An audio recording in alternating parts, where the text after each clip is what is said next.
Vous savez, l'autorité administrative, va prendre des points de décision comme ça, je pense qu'il a eu des informations que nous n'avons pas à notre niveau. Hein? Donc, est-ce que ce n'est pas toujours facile tout le temps de parler? Parce que c'est le même langage qui intervient, cet élément de langage.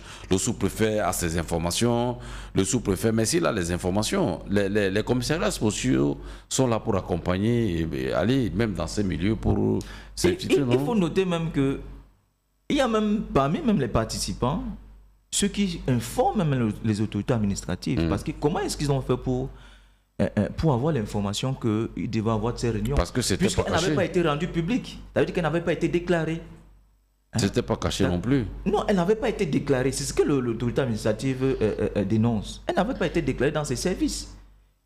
D'accord? Non, c'est ça d'abord la base. Il faut d'abord déclarer la tenue d'une telle réunion.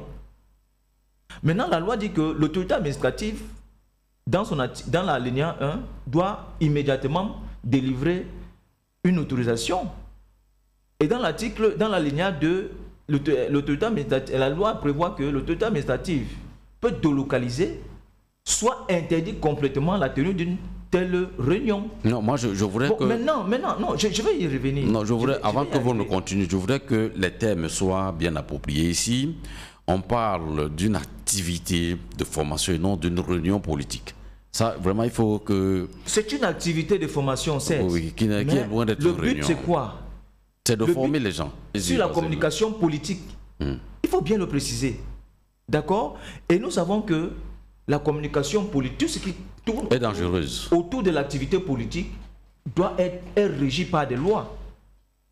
Tout ce qui tourne autour de l'activité politique est régi par des lois.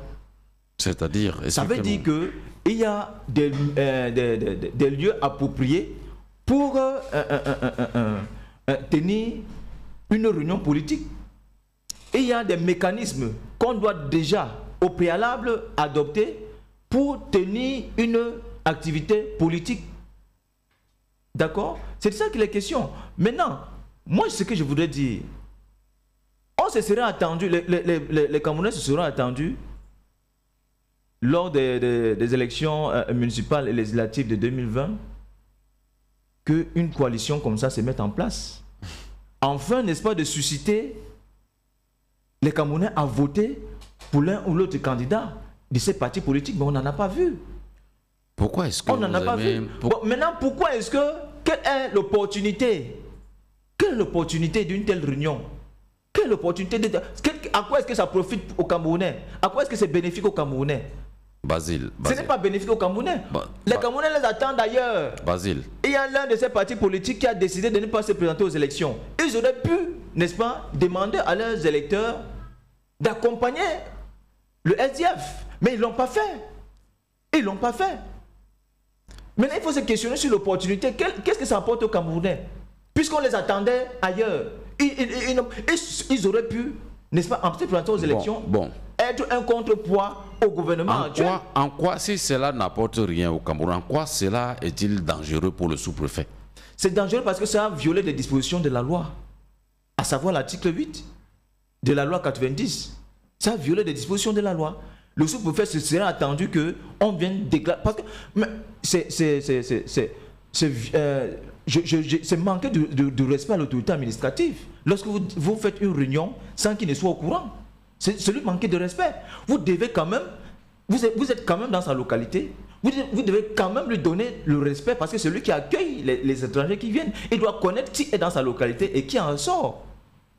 Maintenant, le sous-préfet, il a l'autorisation, la loi lui permet d'interdire une telle manifestation. Maintenant, on peut débattre sur les raisons qui l'ont poussé, les mobiles qui l'ont poussé à le faire. Mais la loi le prévoit. La loi, c'était dur, mais il faut la respecter.